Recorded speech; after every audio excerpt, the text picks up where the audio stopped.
Alhamdulillah nahmaduhu wa nasta'inuhu wa nastaghfiruh wa na'udzu billahi min shururi anfusina wa min sayyiati a'malina man yahdihillahu fala mudilla lahu wa may yudlil fala hadiyalah wa asyhadu an la ilaha illallah wahdahu la syarika lahu wa asyhadu anna Muhammadan abduhu wa rasuluh. Amma ba'd, fa inna asdaqal hadithi kitabullah wa khairal hadi hadi Muhammadin sallallahu alaihi wasallam wa syarrul umuri muhdatsatuha wa kullu muhdatsatin bid'ah wa kullu bid'atin dhalalah wa kullu dhalalatin finnar. Alhamdulillah, hari ini 12 Zulqa'dah 1435 Hijrah bersamaan dengan 7 September 2014 hari Ahad. Waalaikumsalam warahmatullahi. Kita akan teruskan pengajian kita berkenaan Al-Qawaid wal Usul al-Jami'ah wal Furuq wal Taqasim wal Badi'ah An-Nafi'ah li Syekh Abdul Rahman bin Nasir As-Sa'di, ataupun setengah orang sebut As-Sa'di. Okey. Kaedah yang ke-10 berbunyi al-bayyinatu 'ala al-mudda'i wal yaminu 'ala man ankara fi jami'i ad-da'awa wal huquqi wa ghairiha. Pembuktian hendaklah dibuat oleh penuduh dan bersumpah hendaklah dibuat oleh orang yang menafikan dalam semua urusan pertuduhan, hak milik dan sebagainya. Okey.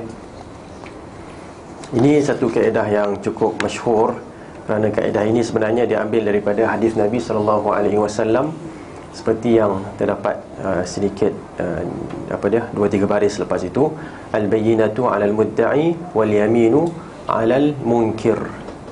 Rawahul Baihaqi wa asluhu fi sahihain. Hadis Baihaqi dan terdapat juga dalam Bukhari dan juga Muslim.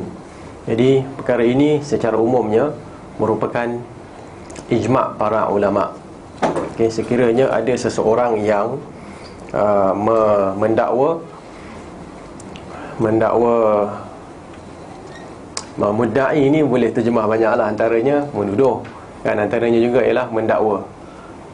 So kalau ada pensel dan pen tu letaklah sebelah oleh penuduh tu, tulis apa? Pendakwa. Pendakwa, seseorang yang mendakwa sesuatu, mendakwa bahawa itu dia punya, ataupun tu dia ada hak itu ini, kan, yang mendakwa lah.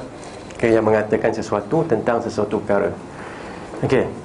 Jadi kita tahu di sini secara umumnya para ulama telah berijma' terhadap kaedah ataupun dasar yang hebat ini, dasar yang besar ini, berdasarkan kepada hadis Nabi SAW yang telah kita bacakan tadi.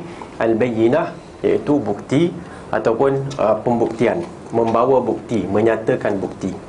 'Alal mudda'i, bila sebut 'ala maksudnya menjadi kewajipan. Faham kan? Inna salata kanat 'alal mu'minina kitaban mawquta. Inna salata kanat 'ala. Sesungguhnya solat itu, kanat ni apa nak terjemah? Adalah ala, ke atas orang yang beriman, kitaban apa? Sesuatu yang termaktub, mawquta secara berwaktu, kan? Jadi mana nak kata wajib tu? Ada tak perkataan wajib dalam ayat yang saya terjemahkan tadi? Tak ada, kan? Tapi ada dalam perkataan ala. Inna salata kanat 'alal mu'minin. Ini contoh luar lah saya bawa, kan. Sesungguhnya solat itu adalah sesuatu yang diwajibkan ke atas orang yang beriman. Itu terjemahan dia. Sama juga begini di sini, al-bayyinatu, bukti hendaklah dibawa oleh pendakwa, ataupun pembuktian itu wajib ke atas pendakwa. Cara nak terjemah tu ikutlah, kan? Tapi yang penting kena membawa maksud wajib. Bila kita sebut hendaklah, maksudnya apa? Wajib lah, kan? Bila kita sebut perlu, wajib. Bila kita sebut wajib, wajib juga, kan? Al-bayyinatu 'alal mudda'i, pembuktian adalah sesuatu yang wajib ke atas pendakwa, orang yang mendakwa sesuatu. Wal yaminu 'alal munkir, wal yaminu 'ala man ankar, dan al-yamin ialah bersumpah. Bersumpah wajib ke atas orang yang mengingkari dakwaan itu. Kita akan dalam huraian nanti kita akan lebih faham, insya-Allah. Dasar ini ataupun kaedah ini diperlukan oleh qadhi dan mufti. Bahkan diperlukan oleh semua orang, kerana ianya amat-amat diperlukan dalam kehidupan kita, kan? So bukan sahaja qadhi dan mufti, mak bapak pun, kan? Mak bapak kalau ada anak beranak yang kecil-kecil lagi lah khususnya, kan, yang bergaduh, kan, dia kata ini pen siapa? Pensel Halong. Angah kata tak angah punya. So nak kena buat apa? Kena buat benda ni lah, kan? Maknanya datangkan bukti. Siapa yang mendakwa itu dia punya, dia kena datangkan bukti. Boleh? Kalau tak boleh, maka kena bersumpah. Tapi kena ingat, bila kita nak mengajar orang supaya membuat al-yamin, bersumpah, apa kita kena sebut pada mereka?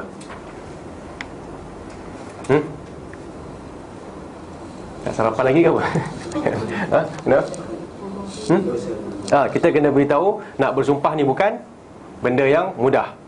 Okey, nak bersumpah bukan benda yang mudah. Al-qasam, al-yamin ini benda yang cukup besar, kerana kita hanya boleh bersumpah dengan nama Allah sahaja, kan? Kita bila nak bersumpah tu dia akan sebut demi Allah. Ini apa dia? Bukan dia punya. Contohnya, kan, nak sebut demi Allah tu, dia kena fikir banyak kali. Okay? Kalau dia sebut demi Allah sedangkan dia berdosa, maka dosanya adalah dosa yang besar. Okay? Jadi diperlukan oleh semua orang, kerana ianya amat-amat diperlukan dalam kehidupan kita. Terdapat pandangan yang mengatakan berkenaan firman Allah Subhanahu wa taala, wa atainahul hikmata wa faslal khitab. Surah Sad ayat yang ke-20. Okey, kalau boleh buka dah sekejap. Surah Sad ayat yang ke-20 ni. Dah buka dah.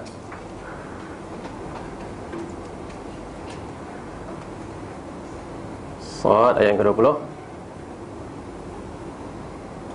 Wa syadadna mulkahu wa atainahu al-hikmata wa fasl al-khitab.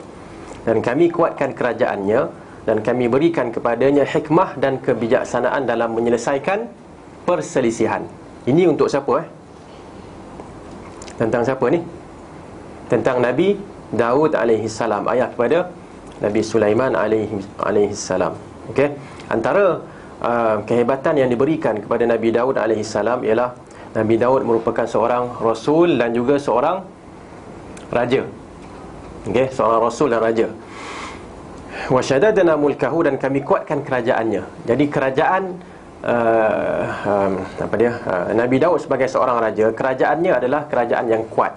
Okey, dan lebih daripada itu, baginda alaihi salatu wasallam diberikan al-hikmah, kebijaksanaan. Al-hikmah ni wisdom dalam bahasa Inggerisnya, kan? Okey, dalam bahasa Melayu hikmah jugalah, kan? Nak terjemah tak payahlah, dah tahu dah, kan? Dan fasl al-khitab, fasla artinya ialah membezakan. Okey, membezakan. Sebab tu kalau dalam bahasa Arab kita ada al-fusulul arba', 4 musim, kan? Maknanya satu musim tu dibezakan faslun rabi', syita, apa lagi al-kharif dengan as-saif, kan? 4 musim tu lah. Jadi disebutkan faslun artinya satu yang dibezakan daripada yang lain. Faslul khitab, khitab ini ialah khitab ni apa dia? Kalau dalam terjemahan yang ada kat saya ni, dia tulis dalam menyelesaikan perselisihan. Ini adalah terjemahan dengan maksud, okay, dengan terjemahan ataupun tafsir maknawi.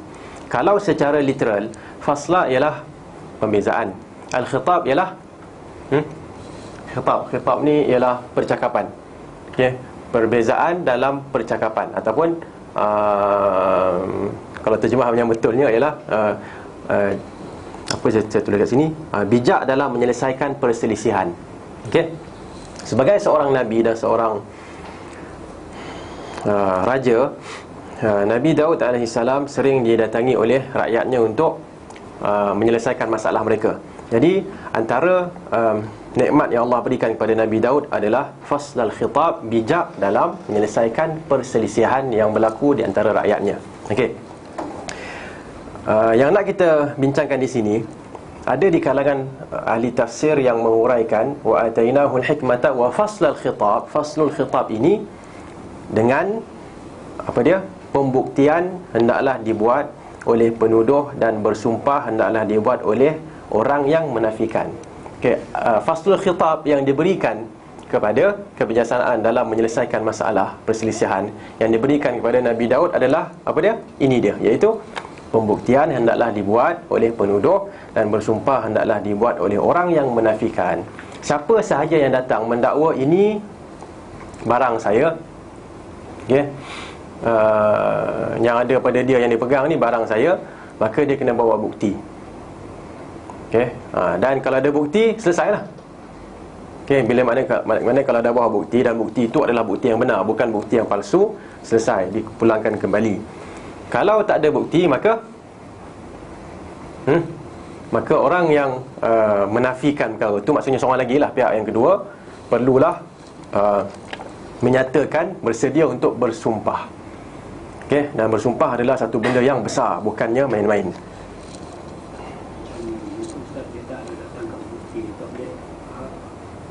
Tepikan saja dia punya pengakuan atau tuduhan dia, sebab dia tak nak angkat bukti. Sekejap, baca kat sini, jawapan tu ada. Ini kerana dengannya, maknanya dengan faslul khitab akan terpisah segala syubuhat dan terlerai segala perbalahan. Okey, maknanya kaedah ni, kalau kita nak hukum antara manusia, guna kaedah ni, banyak masalah akan selesai. Tiada sebarang keraguan bahawa hal ini termasuk dalam faslul khitab. Maknanya ini adalah salah satu tafsiran tentang faslul khitab yang diberikan kepada Nabi Daud AS. Ada banyak lagi tafsiran lain. Antaranya ialah faslul khitab ialah perkataan amma ba'du. Tahu tak amma ba'du ni apa? Mungkin kita sebut innal hamdulillah apa semua, lepas tu amma ba'du fa inna, kan? Maknanya kita puji Allah, seterusnya saya nak bercakap tentang ini. Maknanya pujian tu dah selesai. Kalau kita duk sebut puji-puji tanpa kita meletakkan macam noktah, kan, jadi orang ingat kita masih memuji Allah lagi, sedangkan kita dah mulakan ceramah kita. Okey, jadi itu antara huraian untuk faslul khitab. Jadi Syekh Abdul Rahman As-Sa'di nak ceritakan tiada sebarang keraguan bahawa hal ini, maknanya apa yang saya letak antara dua pembuka kata tu, pembuktian hinggalah perkataan menafikan, adalah termasuk dalam faslul khitab. Kerana ianya mengasingkan, fasl merupakan faslun, iaitu pengasingan antara yang hak dan yang batil dalam masalah keagamaan, harta benda dan segala masalah yang berkaitan dengan hak milik. Okey, kalau ada orang mendakwa antara satu dengan yang manusia ni, yang kita tak boleh, kalau dia dakwa dia nampak saleh, kan, dia nampak macam baik, mesti betul punya. Boleh tak? Yang ni dia tak solat 5 waktu, mesti tak betul punya. Boleh?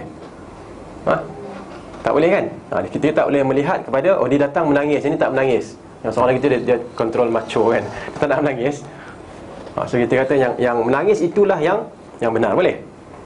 Waja'u abahum insya'an yabkun. Siapa? Adik-beradik ataupun abang-abang Nabi Yusuf alaihi wassalam. Mereka mengatakan, dalam Al-Quran menceritakan tentang mereka datang kepada bapa mereka di waktu malam dalam keadaan menangis. Jadi kalau nak jadi hakim ni, kita punya otak kita ni jangan terkesan dengan emosi. Dan datang yang ni menangis, yang ni tak menangis. Kita yang ni mesti tengok muka pun tahu dah ini tak betul. Kan boleh tak? Kita semua tak boleh. Dengar apa hujah yang dinyatakan terlebih dahulu. Okey, ini jawapan kepada soalan tadi. Justru ini jawapan dia. Justru semua yang mendakwa miliknya, apa benda ni? Semua yang mendakwa miliknya, maknanya semua sesiapa sahaja yang mendakwa bahawa sesuatu perkara itu adalah milik dia, sedangkan perkara itu ada pada orang lain. Ini maksud ayat ni lah, kan. Okey, contohnya hutang, saya ulang balik, Justru sesiapa sahaja yang mendakwa perkara ataupun barang yang ada pada orang lain adalah miliknya, ataupun hutang atas orang lain, maknanya orang tu berhutang dengan dia, atau apa sahaja bentuk hak, maka dia perlu mendatangkan bayinah, dia perlu mendatangkan bukti. Ayat tu tak usah kira sangatlah, yang pentingnya maksud tu sampai, iaitu semua yang menjelaskan hak. Maksud bayinah ialah apa sahaja yang menjelaskan hak dan berbeza kadar dan keadaannya dengan perbezaan perkara yang dibuktikan untuknya. Faham tak maksudnya sekarang ni? Ini mungkin terjemahan yang agak literal sikit lah, tapi saya nak huraikan di sini. Bayinah ni dia berbeza. Tak sama kalau untuk rumah, apa bayinah dia? Geran tanah lah, geran rumah tu lah, betul tak? Okey, lagi apa? Apa lagi ya? Ada contoh lain tak? Okey, kalau anak, katalah seorang anak dah tak ada lagi dah, karbon dah tidak dibenarkan lagi, tak ada lah. Lepas tu DNA, antaranya DNA lah. Okey, antaranya mungkin anak tu sendiri, kan? Okey, maknanya kadang-kadang kita boleh, budak-budak ni biasanya kalau kita sergah dia sikit, dia akan keluar yang betul lah, kan? Betul tak? Kan? Kalau kita, ni siapa? Tak tahu, tak kenal contohnya, kan? Ini siapa? Ni ayah dia.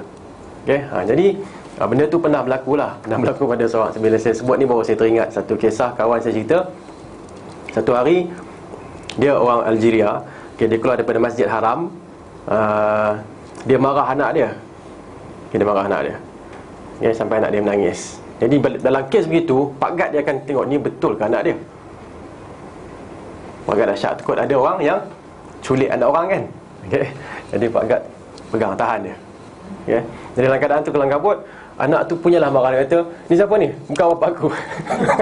Kan? Punya dia marah kat bapak dia agaknya, kan? Jadi mak dia kata, kan, bila tengok keadaan tu jadi masalah kalau nanti bapa, maknanya suami dia tu akan ditangkap kerana seolah-olah didakwa apa? Mencuri anak orang. Jadi mak dia pun datang, mak dia panggil nama budak tu pun datang kat mak dia. Selesai. Jadi tengok, ya memang betul lah kot. Maknanya tak apalah dia marah kat bapak dia, jalan-jalan lah. Selesai. Okay? So itu mungkin antara cara yang kita cuba kaitkan kat sini. Pak Gad tu bukan qadhi, bukan mufti, tapi dia termasuk dalam semua orang. Dan kat atas tu kan, kat dasar ini diperlukan oleh qadhi dan mufti, bahkan semua orang. Dia takkan masa tu nak pergi telefon Syekh bin Baz kot, dan Syekh, ni ada orang sini-sini, macam mana saya nak hukum? Tak payahlah, kau dah belajar dah benda ni, praktikkan terus. Okey. Ada kisah lain di zaman Nabi, saya tak ingat Nabi Daud ataupun Nabi Sulaiman, kan, yang mak mendakwa anak tu dia punya. Itu zaman Nabi siapa? Nabi Daud, kan? Okay, macam apa cerita dia? Lupa cerita dia. Okey. InsyaAllah cerita ni betul kat bukan Israeliat, kan? Okey. Tapi kalau Israeliat pun dia ada hikmah, tak apa, kan? Apa ceritanya? Cerita yang masyhur tu lah. Dua ibu dakwa anak. Dua ibu mendakwa seorang tu anak dia. Kan? Jadi anak tu yalah, ada yang seorang perempuan ni tua sikit, yang seorang lagi muda sikit, kan. Jadi yang muda tu mengatakan ini anak dia. Jadi Nabi Daud kata potong dua, bagi setengah yang ni, setengah sini. Jadi yang muda tu kata okey, tak apa, redha lah, boleh lah. Yang tua tu kata dia tak apa, bagi dia ambil, tak apa. Itu menunjukkan apa? Bahawa itu adalah milik yang tua, bukan milik yang muda ni. Pasal dia tak kisah pun benda tu. Kita kata ni kereta saya, ni kereta saya. Kata apa, kita potong dua lah kereta ni. Dia tak, kalau potong dua tak. Kereta ni lama saya jaga, tak apa. Bagi kat dia. Yang paling kurang hati saya senang lah, walaupun dia bawa. Paling saya tahu kereta saya masih okey lagi. Seorang tu kata tak apa, potong dua. Bukan kereta dia, boleh lah, kan? Ya, contohlah, kan? Ya. Okey, jadi kadar dan keadaan bayinah itu berbeza antara satu perkara dengan perkara yang lain. Jangan samakan. Semua kena ada geran semua, kan? Okey, semua ada perasaan, tak semestinya. Jika dia tidak mampu membawa bukti ke atas dakwaannya, maka wajib atas pihak satu lagi. Okey, ini soalan tadi, ya. Untuk bersumpah menafikan apa yang didakwa oleh pihak pertama. Okey, jadi mafhum kat sini, wallahu alam, kalau benda tu tak selesai, mungkin perlu dibawa bukti, kan? Okay, kalau benda tu tak selesai, kalau orang tu tak mampu nak bersumpah, kan kita dah ceritakan bahayanya bersumpah ni kalau menipu dengan nama Allah, kan? Okay, jadi dia pun bila dengar tu kata, tuan apa, Tok Qadhi, saya tak nak bersumpah. Apa menunjukkan apa? Menunjukkan secara zahirnya bukan dia punya lah. Sampai dia tak mampu nak dia tak sanggup. Okey. Jadi di situ mungkin qadhi itu bolehlah buat sesuatu untuk sama ada hukumkan, jazakallahu khairan, ni gangguan ni, kan. Tapi tak apalah, gangguan yang baik. Okey. hilanglah dapat bawa kopi. Apa saya sebut tadi? Maknanya sekarang ni terpulang kepada qadi tadi kan. Yang pentingnya ialah siapa yang bawa bukti. Kalau bukti itu kena check dulu bukti itu. Kalau bukti itu betul, maka orang tu bersumpah macam mana pun tak kira dah pasal bukti betul. Tapi kalau bukti tak ada, perlu tengok pada sumpah orang tu pula. Okey? Dan dalam urusan ni sebenarnya kita tak boleh lihat ranking seseorang dalam masyarakat. Kan ada satu kisah mahkamah antara Ali radhiyallahu anhu dengan seorang yang merupakan Yahudi kan, orang Yahudi. Okey. Pergi kepada qadi pada zaman tu. Siapa nama qadi tu? Tak apalah, ceritanya saya ingat insya-Allah. Kemudian qadi tu minta bukti daripada Ali radhiyallahu anhu arda. Okey, bagi bukti. Saksi lah kan. Jadi Ali membawakan siapa saksi dia? Anak dia, Al-Hasan. Ni saksi saya. Apa qadi cakap? Wahai Amirul Mukminin, saksi ini tidak diterima. Kenapa? Kenapa? Tidak adil ke? Tidak, maknanya adakah dia tidak bertakwa? Jauh sekali kan. Kerana anak sendiri tak boleh jadi saksi. Jadi Ali kata radhiyallahu anhu, kalau tak boleh, tak ada saksi. Tak ada. Jadi apa qadi tu buat? Kalau begitu, tanah ni orang Yahudi ni punya. Okey. Apa bila orang Yahudi tersebut melihat kepada darjat tidak mengganggu proses mahkamah. Okey, dan mahkamah hakim tu, maknanya qadi tu, dia dia berhak menggunakan segala autoriti yang ada pada dia untuk nak memutuskan berdasarkan hujah yang ada, terus dia masuk Islam. Okay? Jadi kita tak perlu macam disebabkan dia tu kadang-kadang saya cuma nak kaitkan mungkin dengan kehidupan kita. Kadang-kadang disebabkan kita ni orang Islam, kita mungkin tak rasa selesa dikritik. Agaknya kot. Pernah tak? Kita dah belajar banyak kan? Dah belajar banyak, maknanya tahulah banyak yang betulnya, dan banyak dah berubah, transformasi dah berlaku lah pada diri kita. Okay? Jadi dalam kes ni, boleh tak kita ni kalau dikritik kita tak mengaku? Kerana yang mengkritik tu laisa thara kathuriyya. Okey, tidak sama tanah seperti bintang. Kita ni dah jadi bintang lah kan, dia tu tanah lagi nak kritik bintang. Ya betul kan? Boleh tak? Pernah sabar tak? Kita merasakan kritikan yang tidak berguna. Tak boleh. Dalam kes tu tetap kita tengok kritikan tu kalau betul-betul, kalau salah-salah. Okey. Ada satu kisah lagi, seorang sahabat Nabi yang InsyaAllah saya rasa kisah-kisah yang saya bawa ni kisah betul lah kan. Boleh check balik lah kan. Dia cerca oleh seorang kafir jugalah. Mengatakan, janggut engkau ini aku tak tahu adakah lebih apa? Lebih mulia daripada bulu anjing aku ni. Dia saja nak provoke kan. Kalau kita tu kan dalam keadaan negara tu kita punya kan, negara ni orang Melayu punya contohnya kan, siap lah. Contohnya kalau orang lain yang sebut kan, ada dia kata, apa jawapan dia? Sekiranya janggutku ini masuk syurga kan, pastilah lebih, aku tak kisahlah kan, aku tak kisahlah dia mulia ke tak mulia, tak kisah. Okay? Pasti, dan aku rasa, aku yakin lebih mulia daripada apa? Bulu anjing ni. Tapi kalau janggut ini masuk neraka, maka pasti ianya lebih apa? Hina lah kan, hina daripada anjing ni kan. Jawapan yang begitu menyebabkan orang tu masuk Islam juga. Jadi benda-benda ni dia kalau kita libatkan emosi akan jadi masalah. Okey. Kadang-kadang dalam beberapa grup ni dia terlalu nak martabatkan Melayu kan, sehingga apa? Sehingga seolah-olah macam menafikan orang Islam yang bukan Melayu. Jadi kalau ada orang kat situ yang dia Cina lah agaknya, orang masuk Islam ke, ataupun dah lama masuk Islam, dia pun bila kita sebut Melayu, dia pun rasa macam, yelah Melayu kan, kita ni siapa? Aku ni Cina kan. Seorang lagi pula kata, aku ni India. Okay? Jadi lebih elok benda tu ditujukan ke arah Islam. Macam juga Palestin kan. Palestin, bila sebut Palestin, lepas tu keluar pula satu, kadang-kadang keluar syiar mengatakan qadiyah Arabiyah. Palestin adalah urusan Arab. Dan urusan Arab kita Melayu ni, nak kata darah ni kalau toreh pun tengok DNA tak ada Arab kan. Jawa, lepas tu apa, Bugisnya lagi dengan Minang lah apa semua. Kita pun rasa macam tak, iya ke Arab? Kalau Arab tu saya ni tak apalah, kita mengundur diri lah, betul tak? Tapi kalau Palestin qadiyah Islamiyah, kan satu urusan Islam, semua orang Islam akan terpanggil, betul tak? Okey, begitulah halnya jika sesuatu hak itu sabit ke atas satu individu. Ini bahasa, tak tahulah bahasa apa ni. Hak, tahu kan hak maksud hak? Hak ni banyak lah. Satu macam kereta tu milik saya, hak saya lah. Yang kedua, apa lagi ya? Hak ni macam siapa boleh huraikan hak sikit? Hak ni ada dua maksud kan. Satu benda yang fizikal, satu lagi benda yang yang benar. Okey, lagi dia milik kita tapi dia bukan benda fizikal. Contohnya hak untuk mencetak buku. Hak untuk mencetak buku fizikal ke? Faham tak benda ni? Tak faham? Izin lah.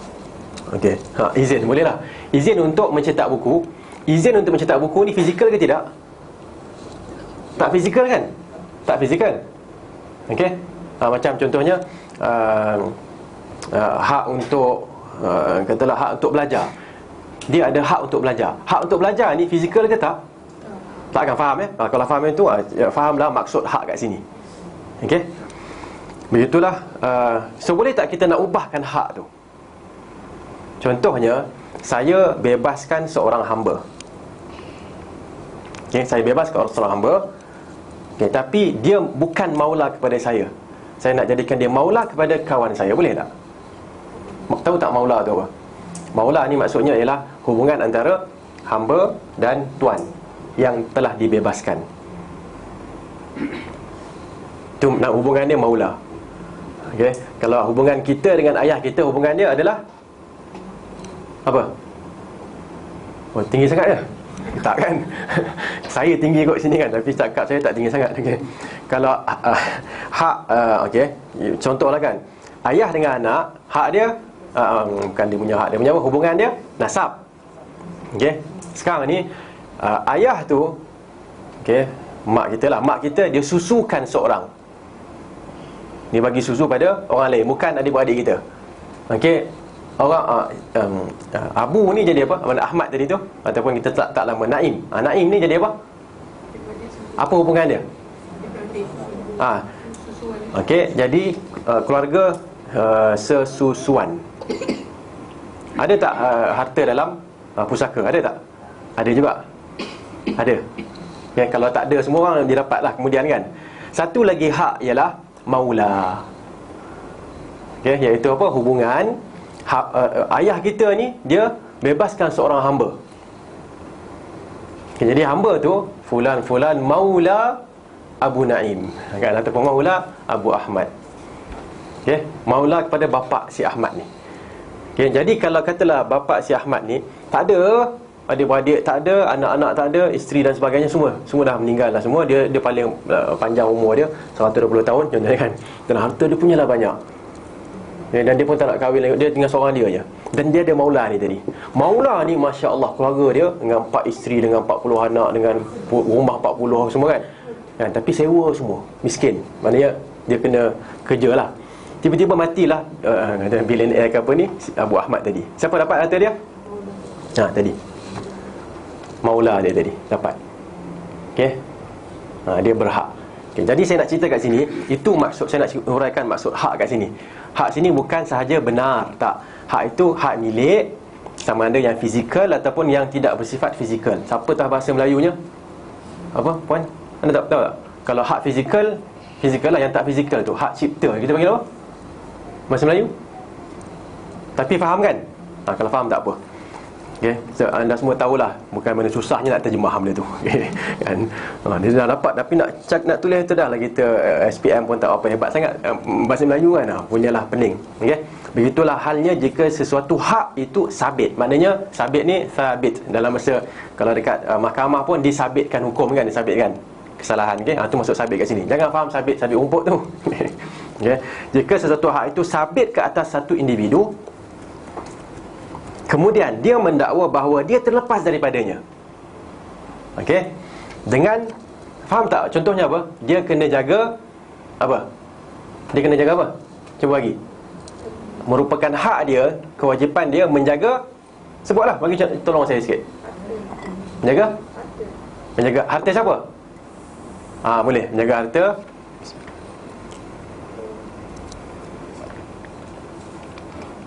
Menjaga harta siapa? Katalah macam ni, seorang hamba ni ataupun pekerja lah. Pekerja, boleh tak dia sambil lewa sahaja menjaga harta company? Boleh tak? Ini bukan harta aku, bukan kereta aku. Bawa kalau ada bonggol tu langgar betul-betul. Bung bung bung. Kalau bukan 4 wheel drive, kalau 4 wheel drive tak apa lagi. Kancil pun langgar kau. Bung bung. Pasal apa? Bukan saya punya. Apa peduli? Kawan dia kata tak boleh buat macam ni. Tak ada masalah, bukan aku punya. Kau sibuk kenapa? Contohlah kan, kalau dia cakap macam tu, boleh tak? Dia mengatakan hak tu tak sabit. Bila kau rosak kereta tu kan, bila cek pula, okey, dalam tempoh sekian-sekian kereta ni rosak, tengok, cek balik semula, okey, tengok dia lah punca kerosakan kereta tu. Okey, dan katalah company tu kata kalau rosak kerana sambil lewa ataupun tak jaga, kena ganti. Okey, dia pula mengatakan saya tak ada saya tak ada kena-mengena dengan hak yang disabitkan ke atas saya ni. Dia mendakwa apa? Bahawa dia terlepas daripadanya dengan penghukuman qada. Maksudnya mahkamah kata saya tak ada kena-mengena. Atau perlepasan ibrak. Perlepasan ni, bos kata engkau bawa lah kereta engkau ni, siapa? Tak nama benda tak baik ni, tak nama susah juga. Tak nama Abu lah senang. Okey, Abu. Okey, kamu dilepaskan daripada apa sahaja kerosakan kau nak buat, kau buatlah kereta ni, tak ada masalah. Kereta ni pun dah lama dah. Kau nak langgar bonggol ke apa semua, persilakan. Kawan tu pun bawa lah macam buat kuda, contoh kan. Okay? Jadi dia kata dia ibrak, dia maknanya dah telah dilepaskan oleh ketua dia. Okey. Atau sebagainya, ataupun apa-apa sahaja hujah, maka pada dasarnya hak itu tetap kekal. Okey. Jika dia mampu membawa bukti mempersaksikan dakwaannya, maka diterima dengan syarat bukti itu bukti yang betul dan tidak palsu. Jika tidak, maka hendaklah mempunyai hak bersumpah bahawa haknya kekal dan pihak pertama tidak menyempurnakan hak itu. Faham tak sekarang ni? Okey, maknanya bos tu kena datang mengatakan memang, okey, saya demi Allah saya bersumpah bahawa dialah yang perlu tanggung benda ni. Okey? Dan dihukumkan hak itu untuknya, iaitu untuk mempunyai hak itu. Okey, yang mana hak dia tak dijaga oleh pihak yang pertama. Boleh faham ke tak? Boleh kan? Tak susah kan? Tak usah, boleh? InsyaAllah. Pertama yang memandu. Driver tadi. Pertama tu driver tadi, kedua ialah bos. Okay, jadi kalau driver ni bawa rosak, dia yang merosakkan kereta tu dengan tidak jaga, kemudian dia mengatakan saya tak ada kena-mengena, katalah pergi mahkamah ataupun pergi jumpa, tak kira lah, jumpa ustaz ke tanya ke, kalau ustaz kena kata siapa yang rosakkan ni, siapa yang bawa, apa undang-undang dalam company kata apa. Okay, katalah dalam company mengatakan siapa bawa dia tanggung, dia kena bawa betul-betul ikut undang-undang apa semua. Saman, kena saman dia tak nak bayar, company kena bayar. Dan kamu, siapa yang bawa kereta tu melebihi had? Siapa? Driver tu. Company bagi tak? Company suruh tak? Kalau dia kata ya, untuk perjalanan ini bos call ataupun SMS, ini SMS dia, hantarkan dalam masa sejam. Kata bos tak boleh, sampai sana 2 jam. Sejam, langgar tak apa, saman saya bayar. Contoh kan, ada lepas lah kan. Tapi dia kata sampaikan dalam masa yang dibenarkan. Tapi bos, saya boleh buat laju lagi, saman tanggung sendiri. Okey? Contoh kan. Tiba-tiba dia kata nak kata bosnya lepaskan dia, tak boleh lah. Faham ya? Contoh. Begitulah halnya bagi orang yang mendakwa mempunyai hak dalam harta wakaf atau pusaka. Hendaklah dia mendatangkan bayinah yang menetapkan alasan kenapa dia berhak. Nak masa katalah seorang jutawan itu meninggal, harta dia banyak, katalah dia ada apa nak sebut lah, sebut je lah, tak kisah, dia ada 40 banglo. Anak dia 4 orang je, lelaki semua. Jadi itu je yang harta yang dia ada, maknanya pewaris yang dia ada. Jadi kalau ikut logiknya mereka dapat berapa? Seorang 10 lah. Okay, masa nak bagi tu, datang seorang ni mengatakan saya ada, dia tak kata apa dulu, dia kata saya ayah tuan-tuan sekalian mewasiatkan kepada saya okey, 3 biji rumah ataupun 4 biji rumah. Macam ni, takkan nak terima je. Kalau ikut cara dia, pergi mahkamah, okay, mahkamah akan kata apa bukti dia. Dia kena buat bukti lah. Apa-apa bukti yang ada, surat ke apa benda ke, WhatsApp ke SMS ke, tak kira lah kan, Facebook ke. So jangan main-main lah, tulis-tulis tu kan, baik-baik sikit kan. Hendaklah dia mendatangkan bayinah, bukti yang menetapkan alasan kenapa dia berhak. Okey, jika tidak, dia tidak diberikan apa-apa. Ini ini sebagai contoh lah kat sini kan. Jika sesuatu harta itu dipegang oleh orang yang tidak mengaku miliknya, seperti luqatah. Luqatah tahu kan? Luqatah ni saya dah jelaskan pada rasanya kelas yang lepas. Luqatah ini ialah faltaqatahu alu fir'auna liyakuna lahum aduwan wa hazana. Faltaqatahu alu fir'aun. Okey, keluarga Firaun telah mengambilnya. Mengambil siapa? Nabi Musa AS. Iltaqata, mengambil. Benda yang ada kat bawah kita ambil. So Nabi Musa ada kat mana masa tu? Keluarga Firaun ambil Nabi Musa kat mana? Kat mana? Kat sungai kan? Ada dalam rak bakul yang terapung. Faltaqata, diambil. Okay, jadi luqatah ialah benda yang diambil. Biasanya jatuh lah, benda yang jatuh ni diambil. Mungkin tak semestinya jatuh, kadang dia tertinggal. Okey, ada orang tinggal telefon dia kat atas ni, lepas tu balik semua ada telefon kat situ. So ini dinamakan luqatah. Okey.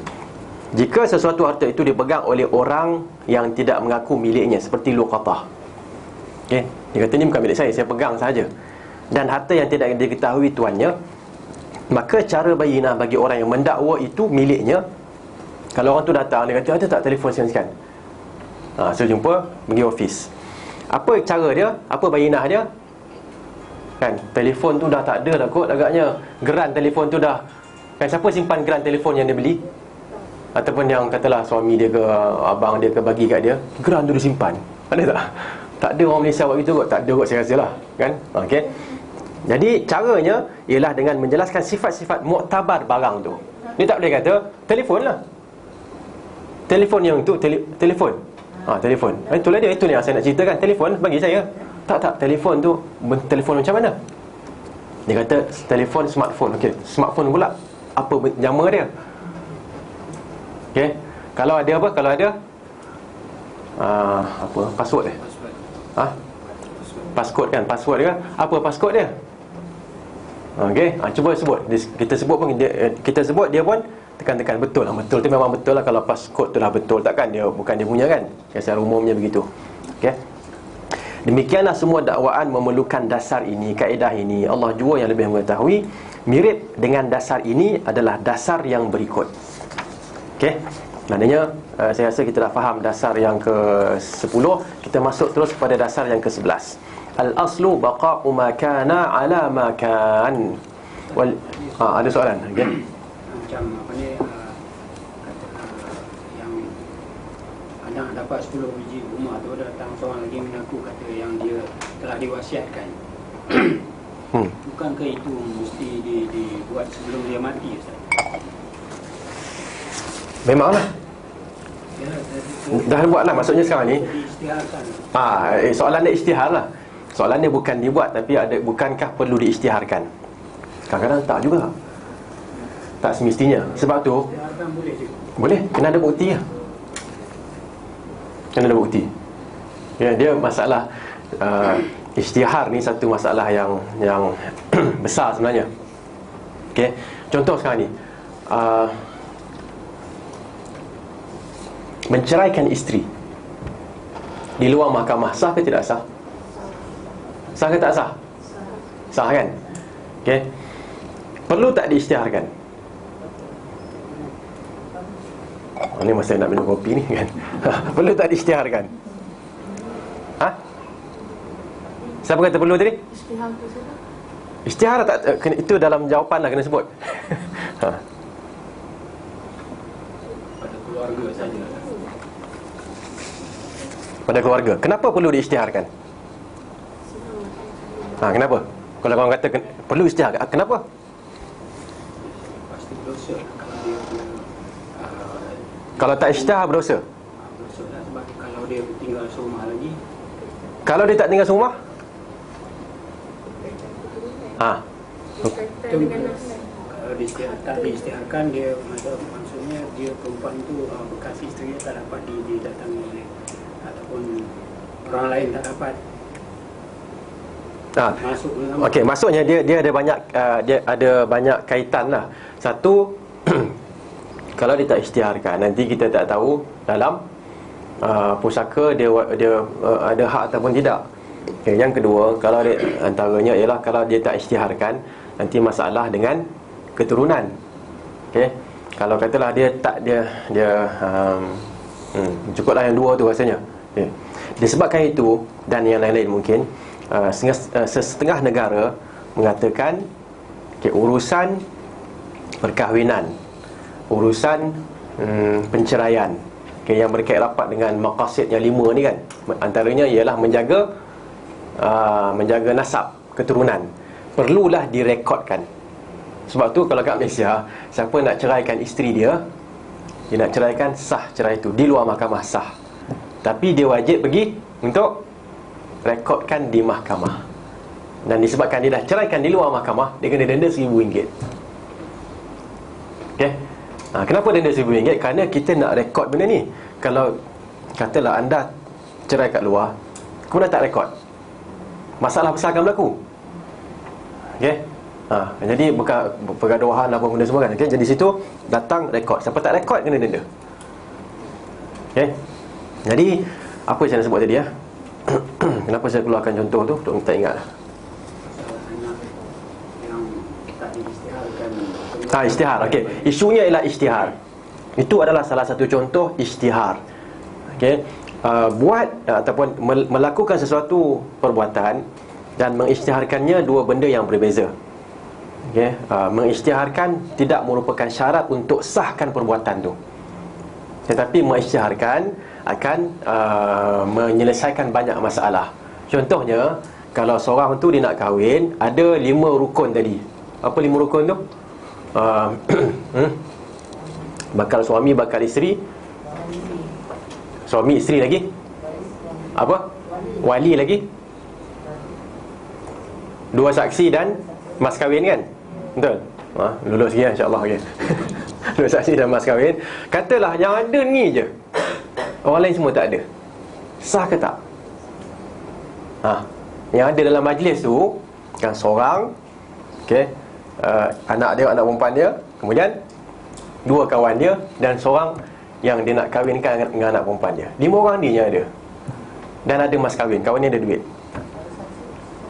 Saksi ada lah, saksi 2, wali ada, anak perempuan ada, dan bakal suami tu ada. Dia pun sebab aku nikahkan kau dengan anak aku, sekian-sekian dengan mas kahwin dia pun. Dia kata saya terima. Okey, 2 saksi kata sah. Sah ke tak sah? Katakanlah lepas tu dia tak isytihar, sah ke tak sah? Sah ke tak sah? Tapi masalah tak? Masalah lah, nanti masuk rumah jabatan agama datang. Benar tak? Kan tengok ni apa dia? Tengok dah ada dah lah. Kenapa tak beritahu kan? Tak buat satu benda, kampung tu orang tak tahu yang kamu dah kahwin. Sebab tu dia orang report. Okay, jadi nak mengelakkan daripada perkara ni, isytihar itu ada masanya penting.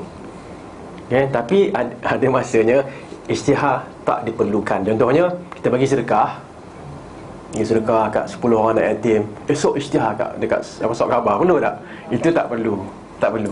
So jangan kita orang kata apa, campur antara benda yang perlu isytihar dengan benda yang tak perlu isytihar. Okey? Kalau macam apa ni, masa hidup harta-harta dia bagi ke anak perempuan ni semua banyak. Lepas tu dibagi. Tak dibagi tahu pada anak-anak yang lain, yang lelaki dan sebagainya. Jadi bila dia mati, anak lelaki patut dapat lebih pada perempuan kan. Tapi dia kata ayah dia dah bagikan kepada dia. Macam mana kata?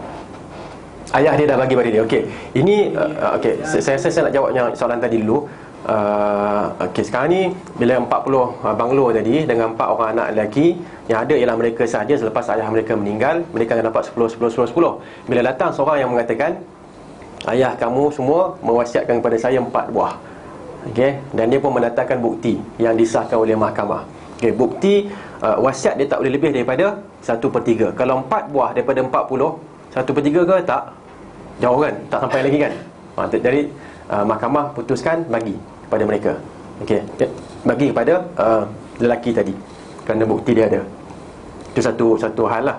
Dalam kes ni, ayah tu dia tak semestinya mengisytiharkan pada anak dia.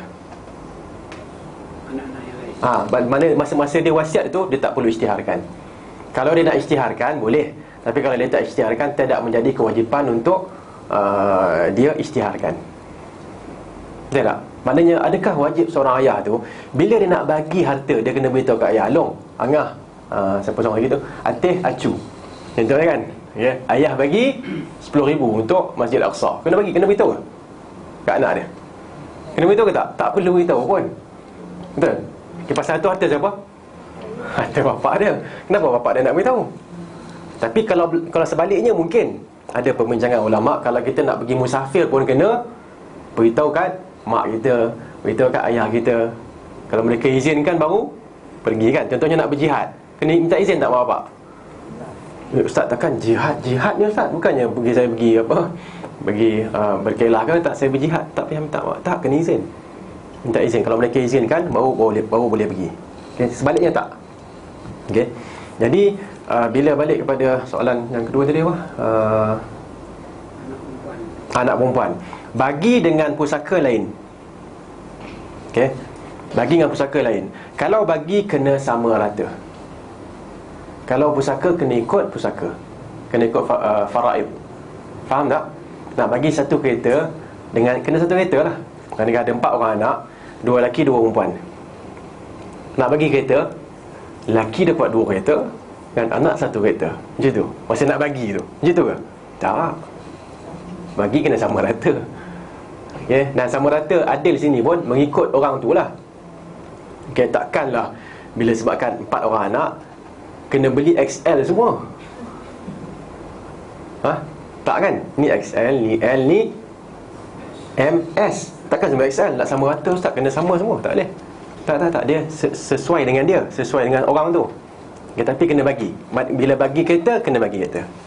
Kalau bagi baju, kena bagi baju. Okey. Tapi dia bergantung pada keadaan juga. Yang nak masuk sekolah asrama seorang, takkan dia 3 orang dia dapat juga segala kelengkapannya dia dapat, tak kan?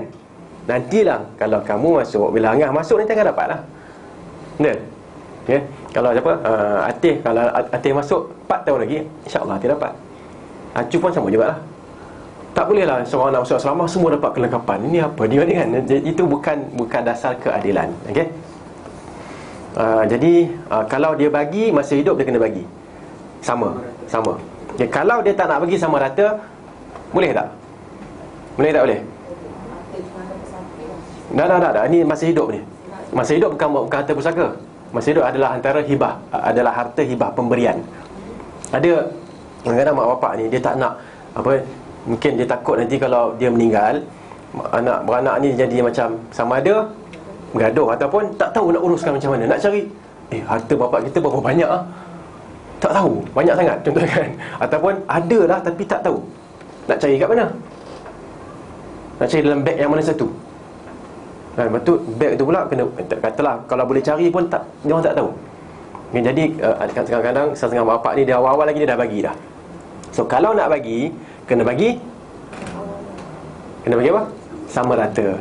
Dan sama rata ni satu maksudnya ialah kalau bagilah dua-dua dapat. Okey. Tak semestinya kadang-kadang nak bagi tanah tu. Tanah ada 2. Satu tu seka setengah, satu lagi seka suku. Nak buat macam mana? Nak buat macam mana? Kena potong sikit bagi sini, tak boleh. Dia bukan kek nak potong-potong kan. Jadi beritahu yang tak nak bagi dua-dua dan minta dia panggil redha mereka lah, keredaan mereka. Okey. Bahkan kalau nak bagi salah seorang pun, dengan memanggil semua mereka, ayah nak bagi dia ni kerana sekian kan? Boleh tak? Kalau mereka kata tak ada masalah, okey, masa dia memang perlukan, ataupun tak ada masalah, okey, boleh tak? Boleh tak boleh? Boleh. Seperti yang berlaku pada Aisyah radhiyallahu anha, Abu Bakar ada berikan harta kepada Aisyah sahaja. Jadi para ulama bincangkan, mengatakan ikhwah, saudara adik-beradik Aisyah redha dengan benda tu, tak ada masalah. Okay, mungkin melihat pada banyak benda lah, antaranya isteri Rasulullah lah apa semua kan. Jadi mungkin perlu pada apa dia panggil, biaya khas ke apa ke. Kadang-kadang benda-benda tu kan ada kan pada dalam keluarga tu. Betul tak? Bagi juga ada yang tak puas hati, Kalau ada tak puas hati tak boleh. Dia kalau kita nak bagi contoh, kita nak bagi seorang, ada yang tak puas hati tak boleh. Tapi kalau kita bagi seorang, kita beritahu yang lain nak bagi dia ni sahaja kerana apa dia sebab-sebab tertentu. Yang lain pun kata okey, tak ada masalah, dan kami pun kami tak ada masalah, kan kami setuju. Bahkan kami pun memang dah bincang nak bagi sebahagian daripada kami pun pada dia, yang kami punya, kerana dia perlu kan. Kalau dapat gitu okey lah. Tapi kalau ada yang tak redha, tak boleh. Okey.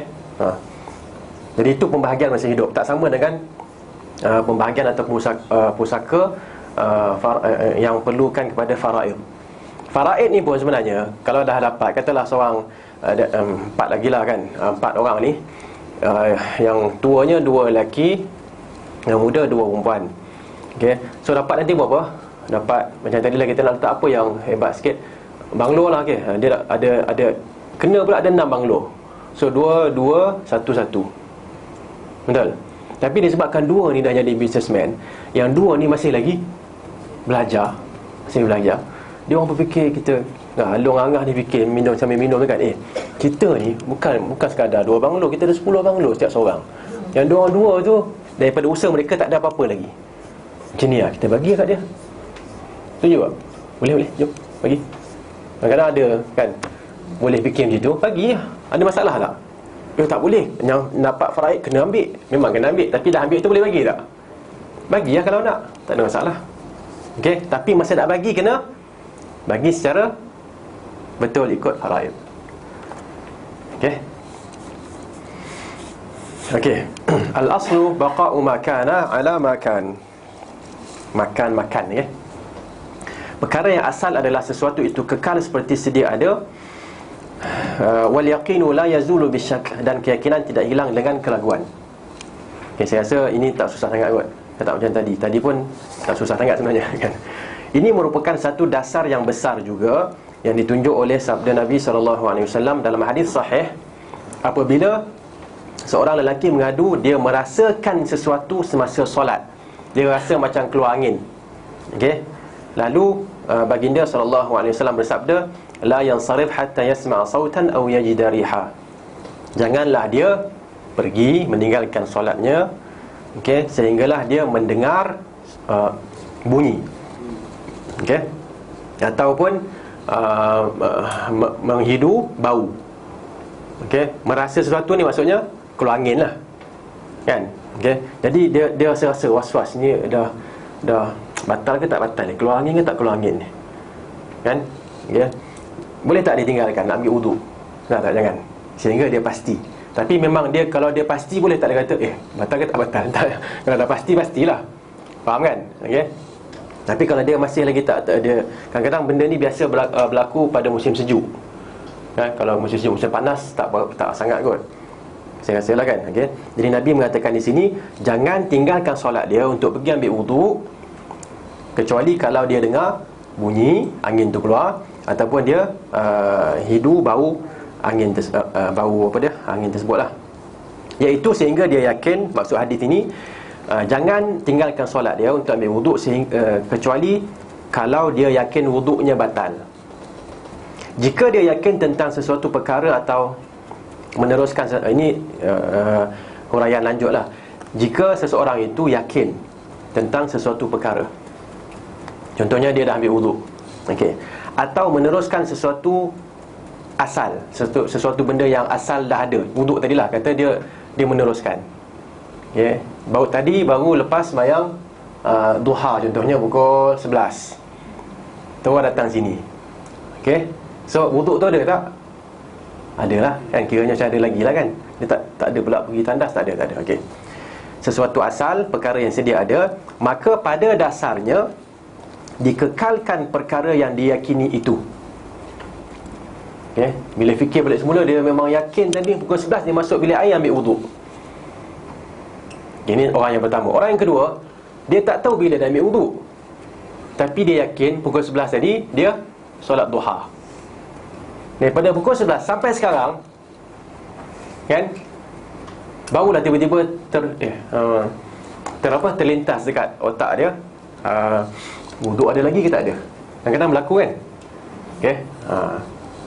Maka apa yang kita perlu buat?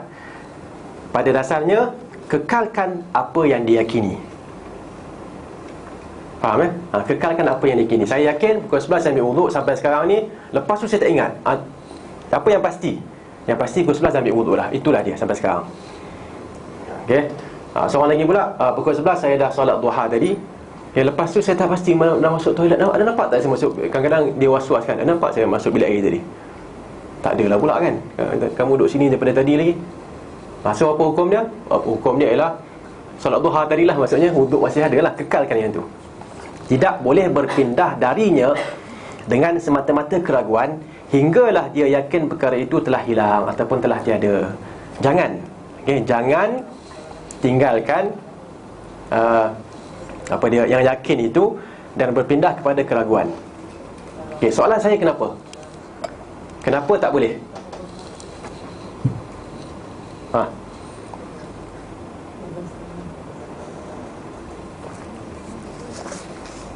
Kenapa kita tak boleh berpindah daripada satu benda yang yakin kepada satu benda yang ragu-ragu? Kerana ini akan menimbulkan was-was. Dan was-was ni kita kena ingat, sekali dah ada dalam dalam jiwa kita, nak buang susah. Betul tak? Orang yang was-was ni kan, keluar rumah dah kunci ke belum? Jadi nak pergi kelas tu dia jadi was-was. Jadi tak waras akhirnya kan. Yang masa kelas tu kan dengar sikit betul, rumah ni kan kena curi kan. Tak apa dah, doa lah. Lepas tu cakap ni kan dia, nampak tak? Jadi saya rasa ini mungkinlah antara sebab orang tua dulu dia tak bagi kita kan, bila keluar rumah masuk rumah balik ambil barang kan. Tapi di situ masuk sedikit superstitious kan. Iaitu kalau siapa nak musafir kan, nak keluar jangan masuk balik ambil barang keluar balik. Pasal apa? Pasal biasanya tak baik, tak bagus. Ini adalah satu benda yang tak benar. Dia nak keluar masuk 100 kali pun tak ada masalah kan. Tapi kita nak cerita kat dia, kalau betul-betul nak musafir kan, bagi tenang lah kan, siap benda semua, sekali pergilah. Katalah memang tertinggal pasport, tak boleh balik nanti, takut kapal terbang tu apa rosak ke apa. Tak. Ambil pasport tu, balik, keluar balik. Betul tak? Ataupun tertinggal IC ke, tertinggal lesen. Dan kita kalau bawa kereta, lesen tertinggal, kita tak tahu, ada masalah? Tak ada masalah, tenang je. Dah sampai, dah keluar tu, tiba-tiba tengok lesen tinggal. Apa jadi? Berpeluh kan? Betul tak? Okay? Jadi kalau dah memang daripada awal dah tahu lesen tertinggal, ambil dan keluarkan daripada rumah. Jangan percaya dengan kepercayaan saya rasa dalam masyarakat kita, kalau dah nak keluar tu tak boleh masuk balik dah. Okey, tidak boleh berpindah daripada benda yang yakin kepada yang diragui, kecuali kalau memang dah yakin pula dengan benda yang kedua. Saya dah ambil wuduk kan, daripada subuh sampai sekarang tak ada, rasanya tak ada apa-apa, tak masuk toilet apa semua. Perlu tak saya ambil wuduk balik? Nak kata wajib, tak wajib. Nak kata sunat, ya sunat, tak ada masalah. Tapi saya rasa ragu-ragu. Disebabkan ragu-ragu, saya nak ambil. Elok tak buat yang ni? Jawapan dia, tak elok. Saya dah ambil wuduk tadi, dan saya nak memperbaharui wuduk saya, tak ada masalah. Tapi saya dah ambil dan saya ragu-ragu, dan untuk elak ragu-ragu, saya nak ambil wuduk. Jawapan dia apa? Jangan. Kerana buat macam ni, sekali dah buat, dia akan jadi setiap satu benda tu dia akan jadi ragu-ragu, tak pasti, tak yakin, lama-lama was-was. Masa tu syaitan tepuk tangan lah kan, mana syaitan gembira dengan kita. Kerana syaitan bersifat min syarril waswasil khannas kan. Antara sifat syaitan ialah suka menimbulkan keraguan dalam diri kita. Okey.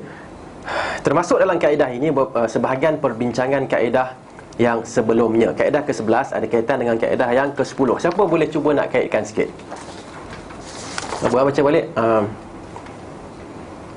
Macam mana nak kaitkan kaedah ke-10 dengan kaedah ke-11? Kaedah ke-10 kata bukti ke atas orang yang mendakwa. Dan apa?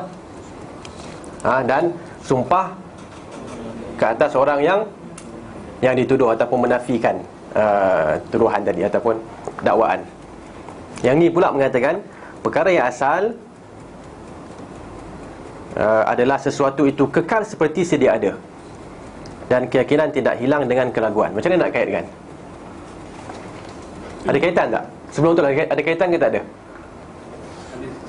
Jawapan dia ada kan? Okey, boleh huraikan? Kalau tak boleh saya huraikan lah. Orang yang menuduh, dia perlu ada keyakinan atas tuduhan tersebut. Orang yang menuduh kena ada keyakinan. Ya, dia perlu sekali dengan bukti yang ada.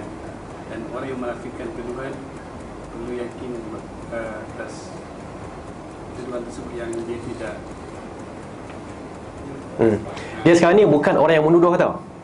Okey, orang yang menuduh ni dia ada dua jenis, satu yang menipu, satu yang betul. Okey, kalau dia betul sekalipun dia tak buat bukti,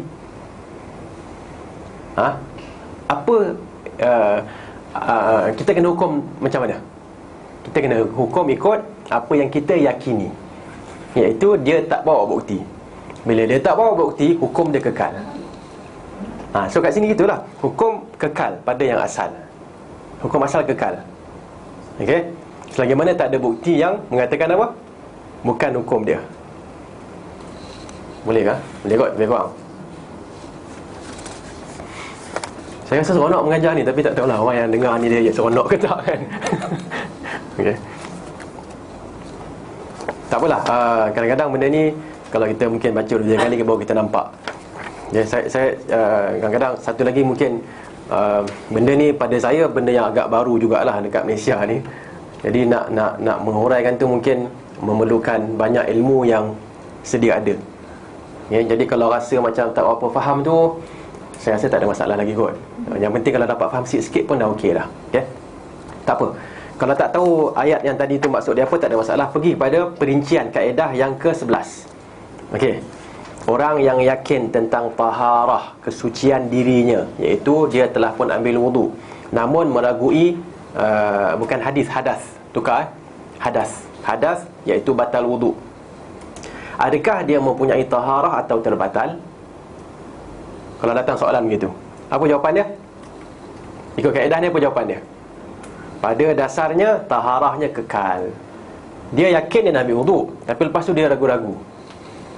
Okey, pasal dia mungkin dalam satu kumpulan bincang satu benda yang agak serius ke apa semua, lepas tu dah ambil wuduk ke belum? Kawan-kawan semua banyak yang ambil wuduk, dia pun confused, dia dah ke belum ni? Abang, saya kena ambil wuduk kan? So jawapan kita, kalau kata sunat boleh je, tapi kalau kata wajib tak. Kenapa? Kerana asalnya kamu masih lagi ada wuduk. Okey, taharah adalah asal bagi semua perkara.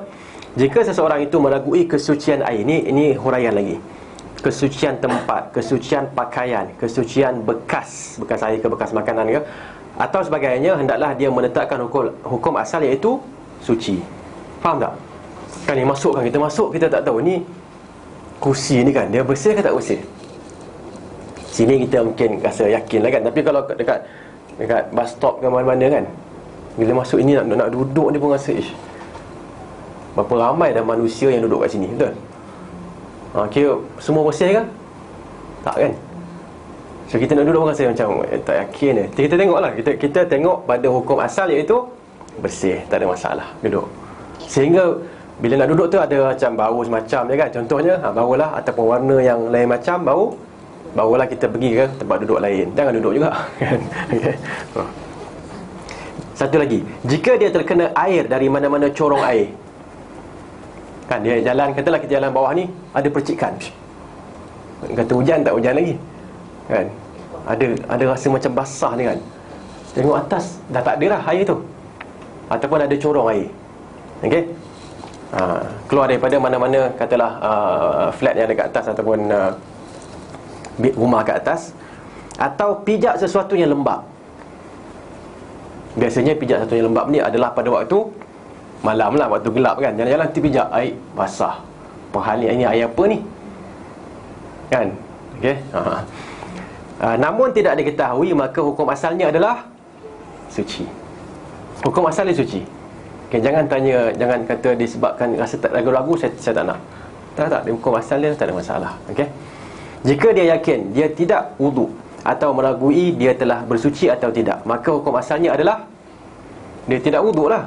Jangan kata saya tak tadi memang pasti tak wuduk, pukul 11 saya baru keluar daripada bilik air, okay, untuk buang air kecil ataupun buang air besar. Sekarang dah pukul 1 dah. Sembahyang terus ke ataupun ambil wuduk dulu? Jawapan dia kena ambil wuduk dulu lah, pasal tadi yakinnya buang air besar, buang air kecil, yakin kan? Lepas tu ingat tak ambil wuduk ke tidak? Tak ingat lah ustaz. Tak ingat, maka kira tak ada. Selesai. Okay? Siapa yang syak dia solat 2 rakaat atau 3, dia jadikan berapa? 2, dan dia sujud sahwi. Senang kan? Okay. Siapa yang syak pada bilangan tawaf, sa'i atau bilangan basuhan yang muktabar, dia kira bilangan paling sedikit. Okey, tawaf tahu kan? 7. Sa'i berapa? 7 juga. Tak ada masalah.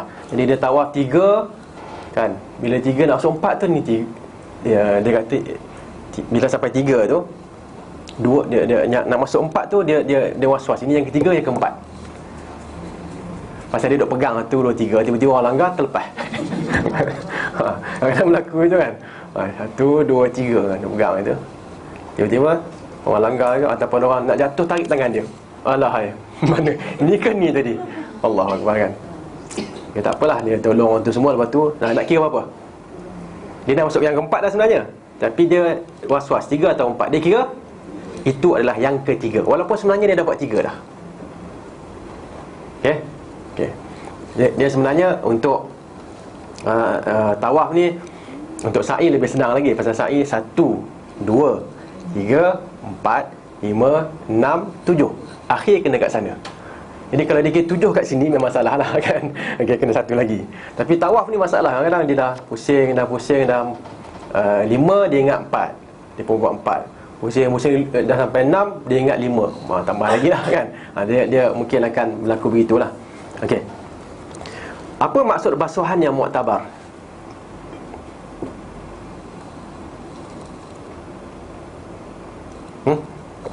Apa benda yang perlu dibasuh? Contohnya wuduk kan, kita kena basuh lah, basuh tangan apa semua. So bila basuh tangan, yang muktabar berapa? Yang paling kurang untuk wuduk berapa? Paling kurang 1 lah kan. Yang paling banyak 3. Okay, sekarang ni katalah dia nak buat 3. Dia nak buat 3. 1 2, ada orang panggil dia tu, 1 ke 2?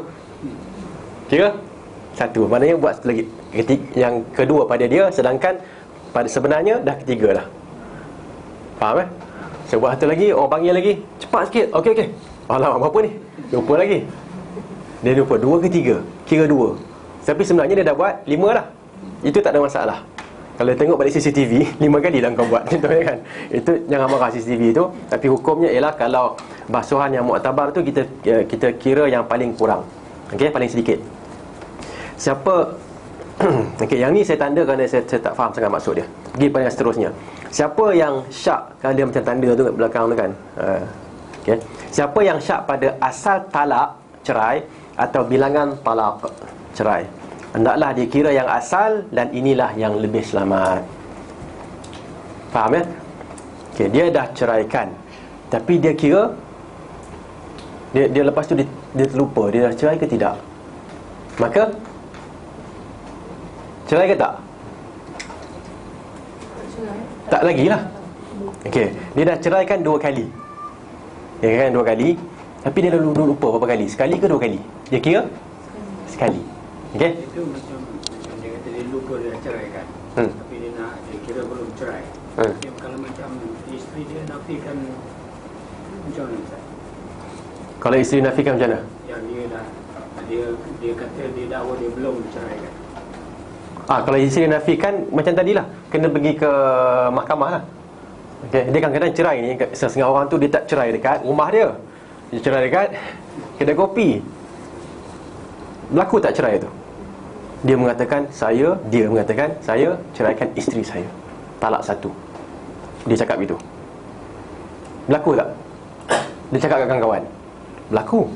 Maknanya jatuh, sabit. Isteri dia tak tahu. Okey. Tapi kalau seperti yang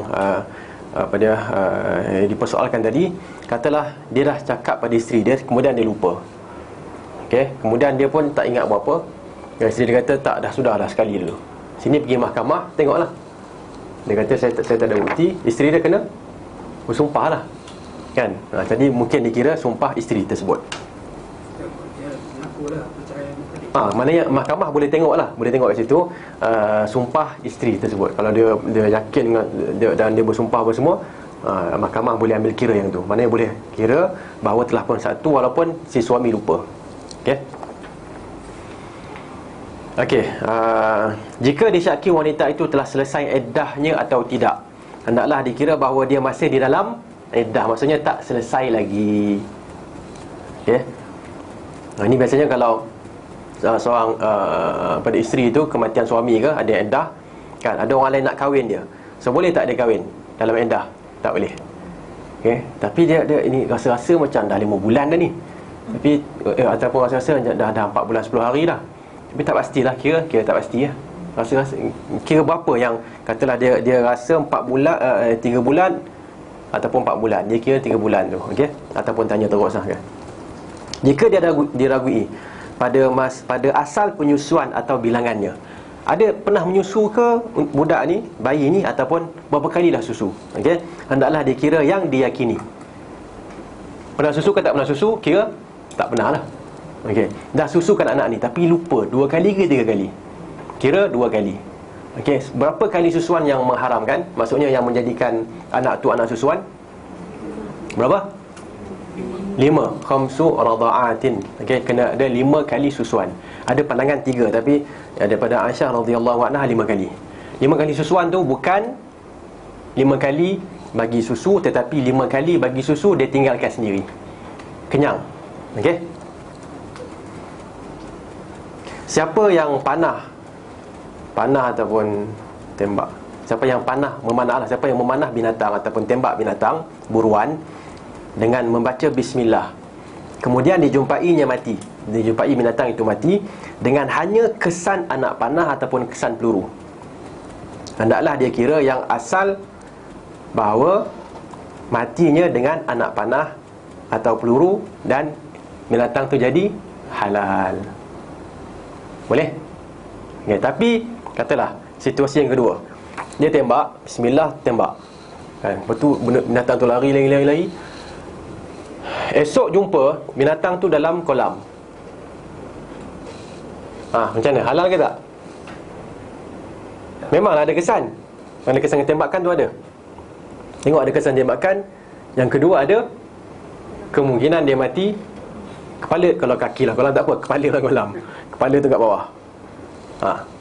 Macam mana? Halal ke tak? Tak halal, kerana ada keraguan kat situ. Sebab tu dia sebut kat sini dengan hanya kesan anak panah atau peluru. Okey? Faham ya? Tanpa sembelih. Memang tanpa sembelih, nampak? Okey. Nah, so kita dalam masalah ni pun soalan tu bagus. Boleh tak kita macam tadilah, kita tembak binatang, okey, dia kena tembak tu, dia jatuh, kita pergi nak sembelih, dia dah mati dah. Halal tak? Tapi masa tembak kita sebutlah bismillah. Halal ke tidak?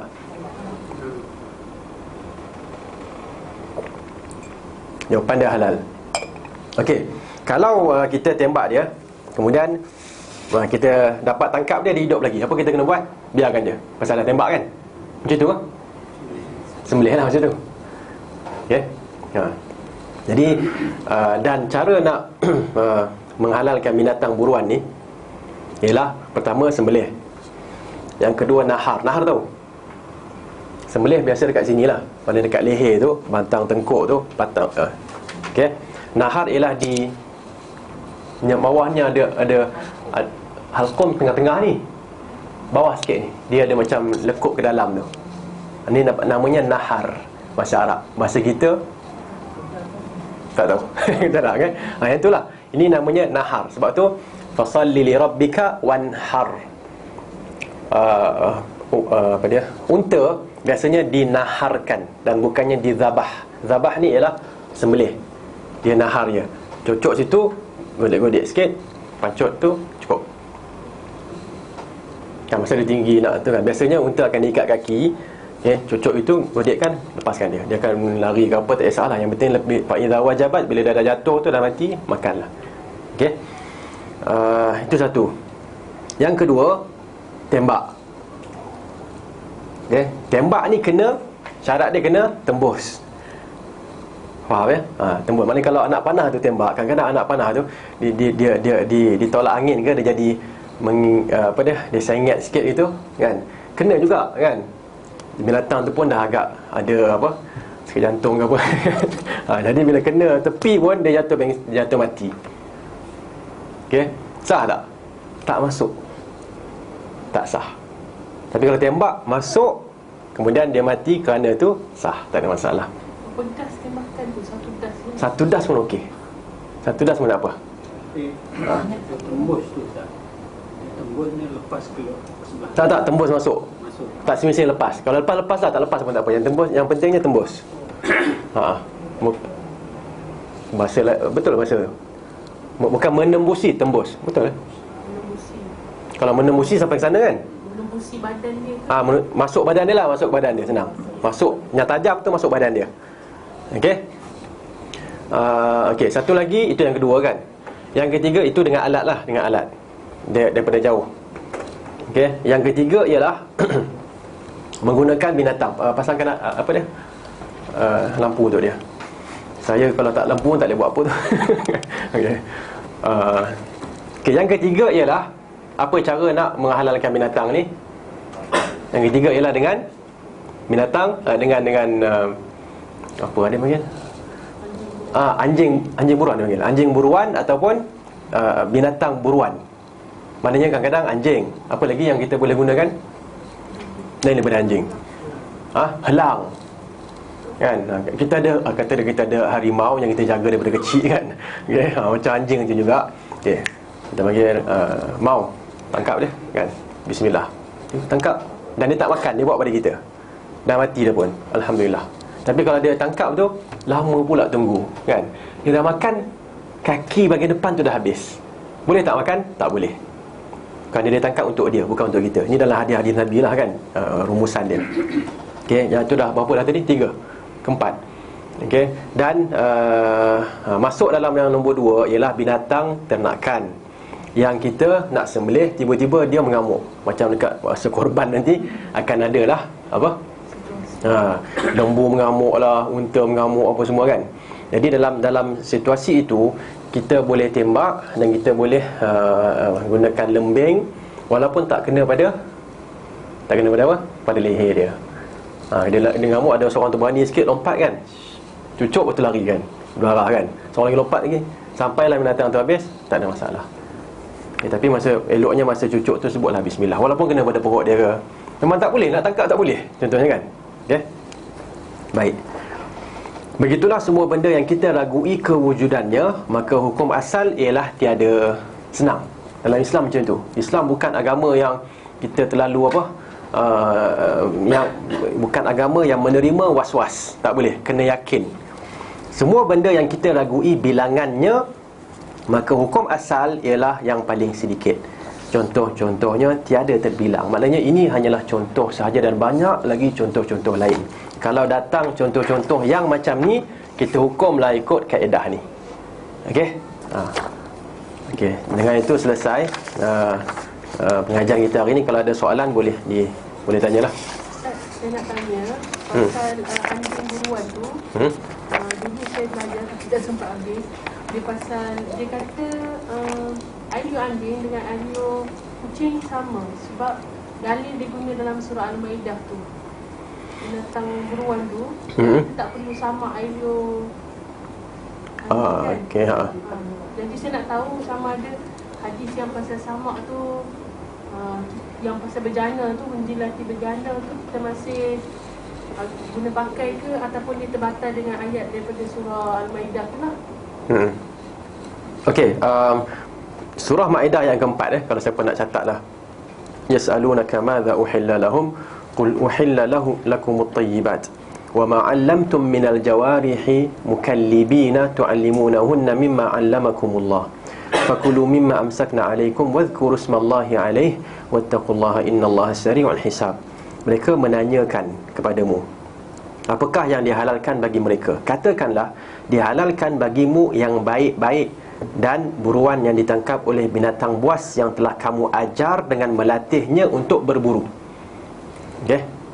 Kamu mengajarnya menurut apa yang telah diajarkan Allah kepada kamu. Maka makanlah dari apa yang ditangkapnya untukmu, dan sebutlah nama Allah atas binatang buas itu waktu melepaskannya. Okay. Mau? Bismillah, tangkap. Okay. Kita panggil harimau kan. Okay. Okay. Dan bertakwalah kepada Allah, sesungguhnya Allah amat cepat hisabnya. Okay. So ayat ini merupakan dasar kepada perbincangan kita. Di samping hadis-hadis yang para sahabat bertanya tentang tempat mereka menggunakan helang. Dia tak guna anjing, guna helang untuk tangkap. Okay. Jadi caranya ialah seperti yang kita huraikan tadi. Dan soalannya apa tadi? Soalannya saya nak tahu sama ada ailio. Berkenaan dengan ailio, kita kena bezakan antara ayat, maksud ayat ini, okay, dan hadis-hadis Nabi yang menunjukkan kita boleh berburu menggunakan anjing. Dan anjing memang tangkap guna mulut dia, gigi dia. Dia tak tangkap guna tangan, okay, dia kena guna gigi dia.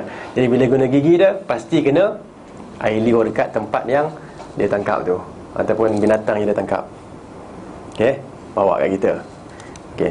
Dengan satu lagi hadis, iaitu idza walagal kalbu fi ina'i ahadikum. Sekiranya seekor anjing datang dan jilat bejana ataupun bekas makanan, bekas air. Biasanya lebih kepada bekas air lah.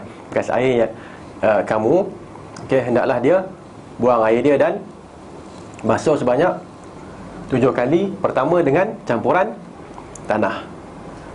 Okey. Di sini perbincangan dia luas. Ringkasnya.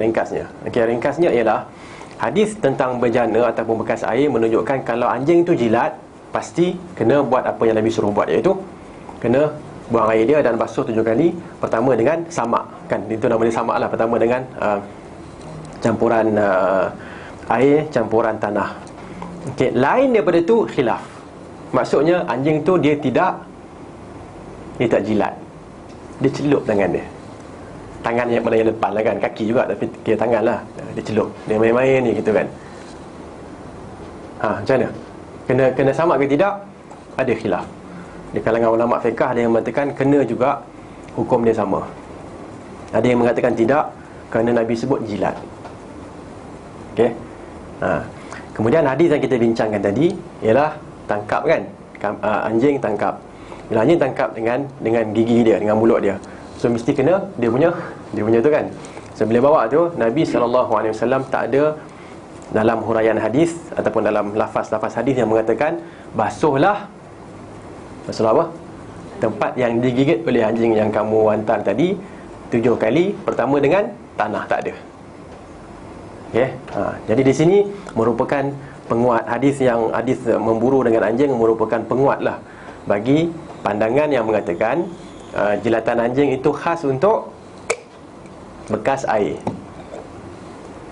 Kalau pada benda lain tak payah. Jadi katalah anjing tu kita nampak dia keluar, dia jilat kasut kita, perlu basuh ke tak? Nak jawab, hafal jawapan ni. Jawapan dia khilaf. Cakap yang tu dulu. Okey, khilaf. Ada pandangan mengatakan tak perlu, dan ada pandangan mengatakan perlu. Okey.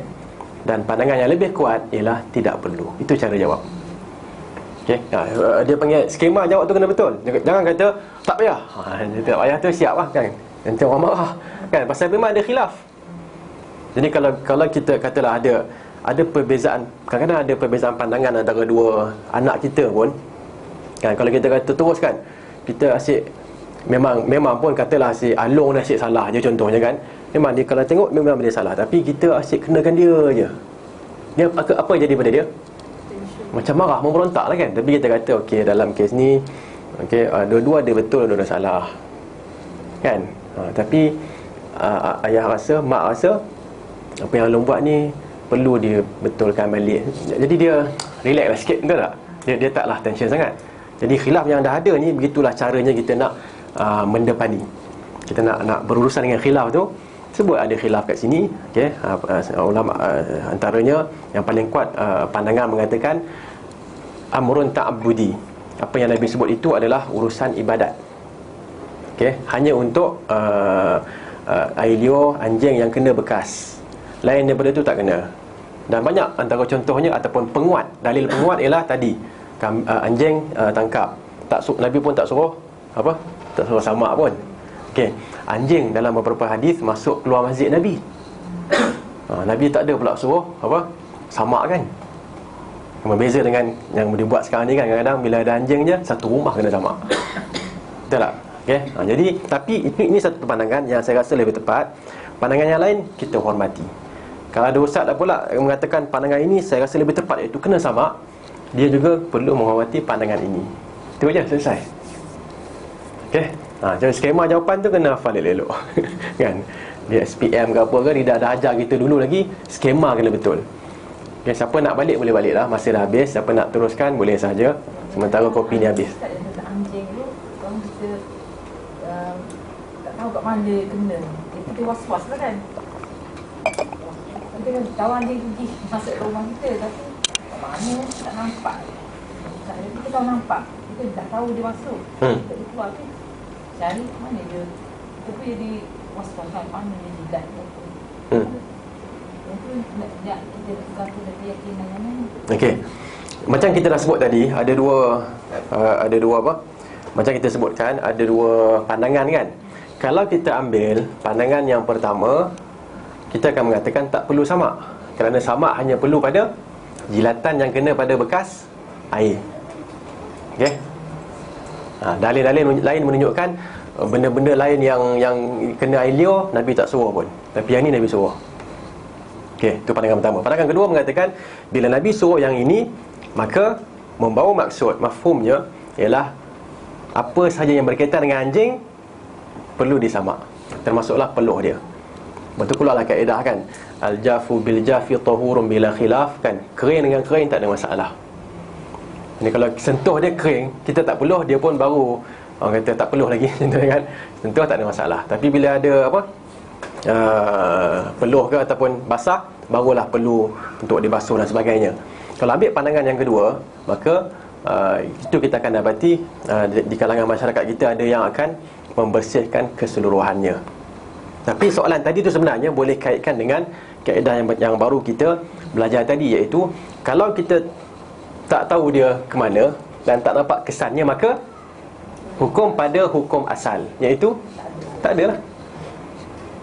Okay, jadi jangan was-waskan. Jangan was-waskan. Okay, dan kena ingat satu benda, bahawa secara umumnya dalam mazhab kan, dalam mazhab Syafi'i bukan Imam Syafi'i yang kena ingat, bukan Imam Syafi'i, tapi perbincangan dalam mazhab Syafi'iyah, dalam mazhab Syafi'i, okay, perbincangannya banyak menjurus kepada mewujudkan rasa was-was. Sebab tu tak pernah lagi kita tengok dalam mazhab lain bila takbir itu, takbir solat biasa, takbir macam takbir hari raya, ataupun takbir macam takbir solat jenazah.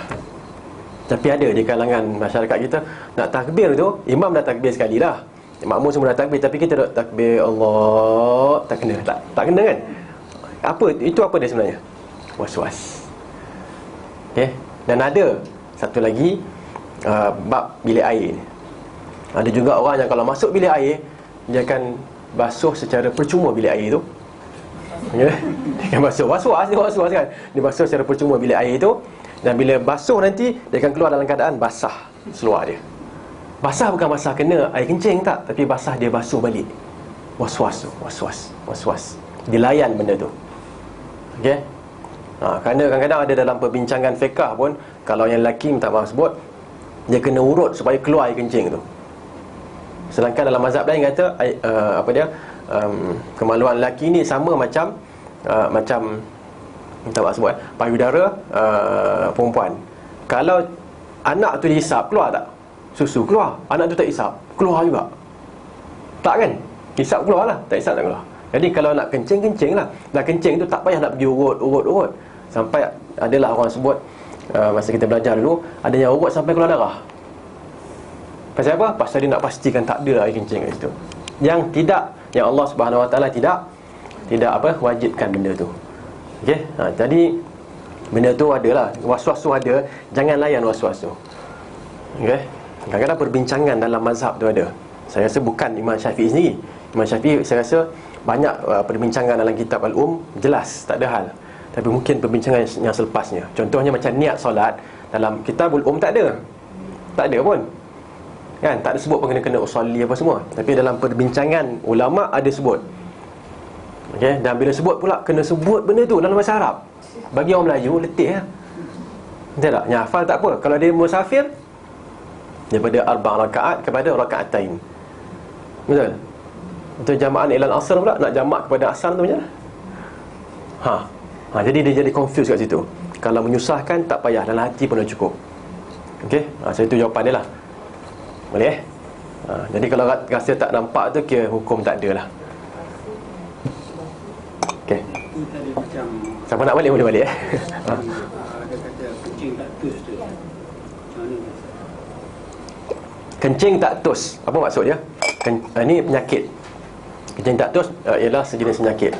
Kencing yang dia akan keluar sikit gitu. Okay, ini perlu pada rawatan lah. Tapi cara nak menyelesaikan dia bila nak solat ialah, bila nak solat tu basuh, bersihkan dan solat. Masa solat tu dia keluar juga, tak payah kisah. Samalah lebih kurang ceritanya ataupun hukumnya dengan perempuan yang mustahadah.